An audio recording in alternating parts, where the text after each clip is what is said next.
So, ito na nga mga boss, ang setup ko nitong Rhino automatic incubator. Ang kinuha ko itong may 64 eggs, chicken eggs capacity. Pwede rin sa duck egg kasi halos magkasing laki lang naman sila.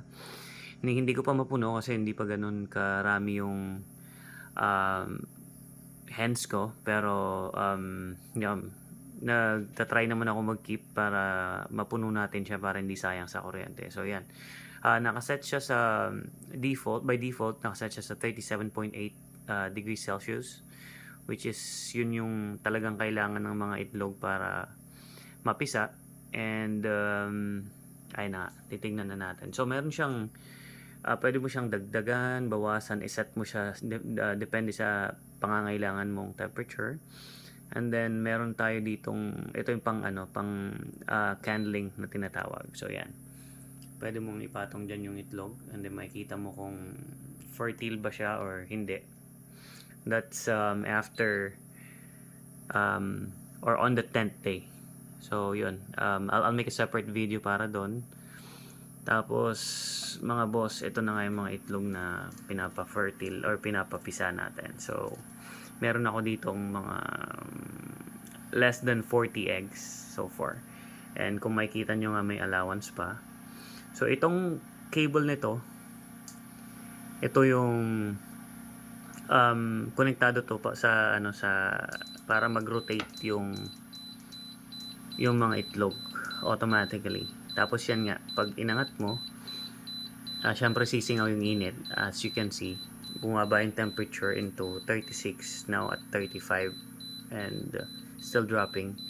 So ibabalik ko na siya. Pero kung makikita nyo, ayan, merong, sorry sa sound, merong mga roller sa ilalim. And ito na nga yung sinetup ko na isa nung binili ko siya. Meron siyang transparent na case, plastic. Tapos ito yung 220 volts niya na cable. So steady lang siya dito. Walang patayan. Tapos meron din akong in-install syempre na kasama dito yung tubig para yung humidity makontrol doon sa mga itlog. Pero itong mga bote hindi na to kasama, kaya na bahala. Madali lang naman to. Mga pinag-inuman nyo lang dyan ng mga plastic bottles, yun na lang yung ilalagay nyo. Tapos meron din siyang kasamang 12 volts, ayan, direct contact or correct nyo lang ako kung mali ako sa sinabi ko. 12 volts siya para sa battery. So yung battery hindi kasama pero yung cable kasama. Somewhere around the house lang. Hindi ko kasi ginagamit eh. Though may generator ako. Ayan, may generator ako doon. Just in case na mawalan ng kuryente kasi yun nga, magbubugok yung itlog pagka more than 12 hours yung tinagal nung brownout. Tapos kung makikita nyo dito may listahan din ako. Dito ko binibase kung gaano kung kailan ko i-stop yung rotation, which is on the 18th day, and then yung candling niya on the 10th day, kung kailan yung hatch day niya.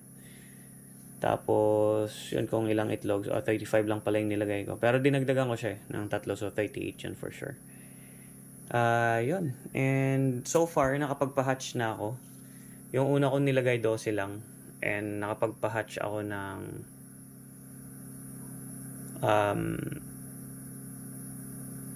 siyam.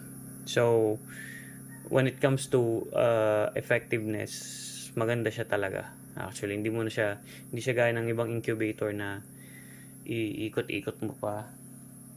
At saka decente siya. Ito nilagay ko nga lang sa kusina eh. So yun ang masishare ko sa inyo. Pag may mga request kayo, mag-comment lang kayo and or send me direct message.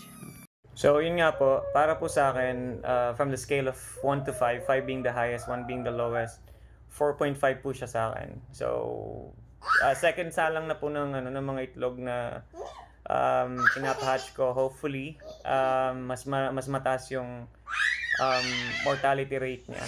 And hopefully, mas maraming ma-hatch. Watch out for my next video. Mag-upload po ulit ako. Peace out.